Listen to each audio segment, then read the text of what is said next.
Question number 9 देखिए, आपको क्या करना, फाइंड करना है 2/3 ऑफ 15। ऑफ का क्या मतलब होता है, मल्टीप्लाई, यानी इसकी वैल्यू आपको सॉल्व करनी है। यानी 2/3 को तो एज इट इज़ हम लिखेंगे, ऑफ की जगह मल्टीप्लाई का साइन लगाएंगे, फिर क्या है 15 है। ठीक, अब आपको देखना है 3 आपका डिनोमिनेटर में है और 5 किसका है, रिलेशन है मल्टीप्लाई का। ठीक है, 5 15 मल्टीप्लाई में है और 3 आपका डिवाइड में है। तो आप न्यूमरेटर और डिनोमिनेटर को डिवाइड कर सकते हैं। अगर आप चाहे 2 और 15 को डिवाइड कर दें, ऐसा नहीं इम्पॉसिबल होगा, क्योंकि न्यूमरेटर से न्यूमरेटर कभी आपका डिवाइड नहीं होगा। हमेशा न्यूमरेटर या फिर डिनोमिनेटर को आप डिवाइड कर सकते हैं। अब 15 देखिए, यहाँ पे कुछ नहीं, न्यूमरेटर में 15 हो गया, डिनोमिनेटर में कुछ नहीं, इसका मतलब हमने 1 को लेट कर लिया। अब 15 हो गया न्यूमरेटर में, 3 हो गया डिनोमिनेटर में, तो न्यूमरेटर और डिनोमिनेटर को डिवाइड कर सकते हैं। अब 3 की टेबल में देखिए 15 कितने टाइम में आता है, 5 टाइम में, तो 3 1 3 और 3 5 जा क्या हो गया, 15 हो गया। और 5 की मल्टीप्लाई 2 से करेंगे, 5 2 जा 10। ठीक, और 1 की मल्टीप्लाई 1 से करेंगे, 1 1 जा 1 हो जाएगा। ठीक, अब डिनोमिनेटर में 1 की कोई वैल्यू होती नहीं, तो न्यूमरेटर ही आपका आंसर हो जाएगा। आंसर क्या आ जाएगा, 10 आपका आंसर हो जाएगा। इसी तरह सेकेंड पार्ट में देखिए क्या 3/7 है।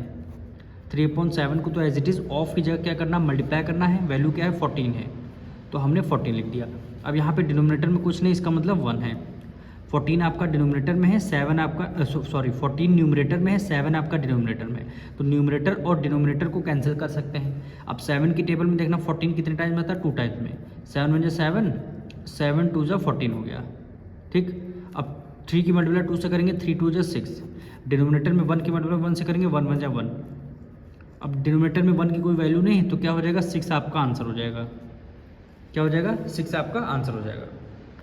अब इसका देखिए third part, same as it is है, 7/8 को एज इट इज़ हमने राइट डाउन कर लिया, ऑफ की जगह मल्टीप्लाई का साइन है, फिर क्या लिखा है 24 लिखा हुआ है, 24 लग गया। अब डिनोमिनेटर में यहाँ पे कुछ नहीं, इसका मतलब 1 है, हमने लेट कर लिया। 24 न्यूमरेटर में है, 8 आपका डिनोमिनेटर में है, तो न्यूमरेटर और डिनोमिनेटर को कैंसिल कर सकते हैं।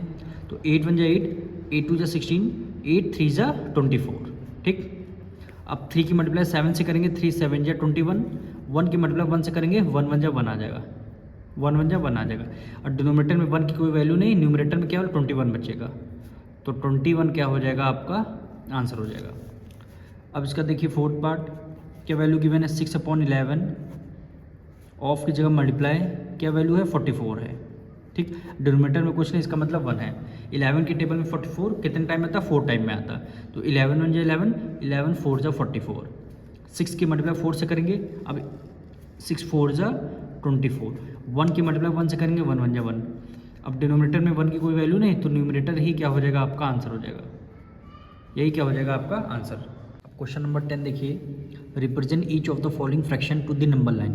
फ्रैक्शन आपको गिवन है, नंबर लाइन पे रिप्रेजेंट करना है। तो फ्रैक्शन देखिए, ये प्रॉपर फ्रैक्शन है कि इम्प्रॉपर फ्रैक्शन है, ये आपके प्रॉपर फ्रैक्शन है। प्रॉपर फ्रैक्शन वो फ्रैक्शन होते हैं जिनके डिनोमिनेटर ग्रेटर होता है और न्यूमरेटर स्मॉलर होता है। 3/7 में देखिए न्यूमरेटर आपका स्मॉलर है और डिनोमिनेटर आपका ग्रेटर है, तो क्या हुआ, ये प्रॉपर फ्रैक्शन है। इसमें भी आपका 4/9 डिनोमिनेटर ग्रेटर है, ये भी प्रॉपर। सारे आपको 4 पार्ट गिवन है, ये सारे प्रॉपर फ्रैक्शन गिवन है।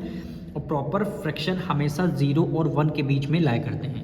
प्रॉपर फ्रैक्शन हमेशा 0 और 1 के बीच में लाया करते हैं। अब जैसे हमें 3/7 को रिप्रेजेंट करना है, तो ये 0 और 1 के बीच में रिप्रेजेंट होगा।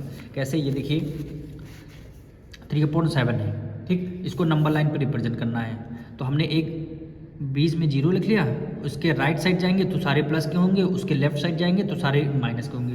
लेकिन हमें पता है 3/7 प्रॉपर फ्रैक्शन है, प्रॉपर फ्रैक्शन हमेशा 0 और 1 के बीच में लाया करते हैं।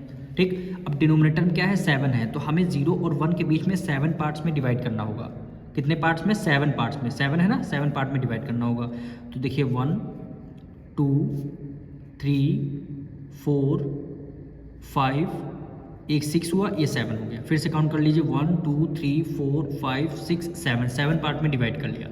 ठीक, अब न्यूमरेटर में क्या है 3 है, तो आगे से 3 जाना है, जैसे फर्स्ट हुआ, ये सेकंड हुआ और ये थर्ड हुआ, तो यानी यहाँ पे हमारा क्या आ गया 3/7 आ जाएगा। क्या आ जाएगा 3/7, यानी डिनोमिनेटर में है उतने पार्ट्स हमें डिवाइड करने हैं। न्यूमरेटर में क्या 3 है, तो 1 2 3 नंबर पे जाना है, 3/7 वहीं आपका रिप्रेजेंट हो जाएगा। ठीक, अब इसका देखिए सेकंड पार्ट क्या कह रहा है, 4/9 है, तो ये भी प्रॉपर फ्रैक्शन में है, तो 0 और 1 के बीच में लाया करेगा। कितने पार्ट में डिवाइड करना, 9 पार्ट में डिवाइड करना है। तो देखिए 1 2 3 4 5 6 7 8 और 9 पार्ट में आप फिर से काउंट कर लीजिए 1 2 3 4 5 6 7 8 9 पार्ट में डिवाइड कर लिया। न्यूमरेटर में क्या है 4 है तो देखिए 1 2 3 4 यहाँ पे आ रहा है, ठीक 4 आपका यहाँ पे आ रहा है, क्या है 4/9 क्या आ जाएगा 4/9।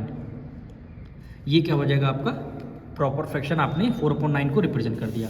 अब इसका थर्ड पार्ट देखिए 1/5 है, तो ये भी आपका प्रॉपर फ्रैक्शन 0 1 के बीच में लाया करेगा। कितने डिनोमिनेटर में क्या है 5 है, यानी 5 पार्ट में हमें डिवाइड करना है, तो 1 2 3 4 और 5, यानी 1 2 3 4 5 पार्ट में डिवाइड कर लिया।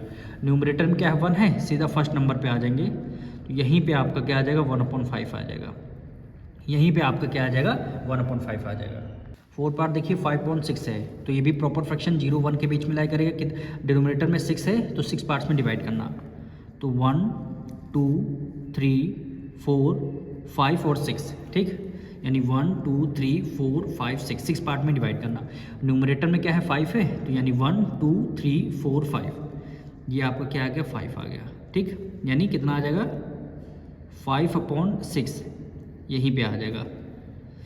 अब इसके लास्ट पार्ट देखिए 7/8, ये भी प्रॉपर फ्रैक्शन है 0 1 के बीच में लाई करेगा, तो डिनोमिनेटर में 8 है, 8 पार्ट में डिवाइड करना होगा, तो 1 2 3 4 5 6 7 और 8 पार्ट में डिवाइड कर लिया। न्यूमरेटर में क्या 7 है, तो यानी 1 2 3 4 5 6 7 यहाँ पे आ रहा है, तो यानी यहाँ पे 7/8 जो हो जाएगा 7/8, ये आपका आंसर हो जाएगा।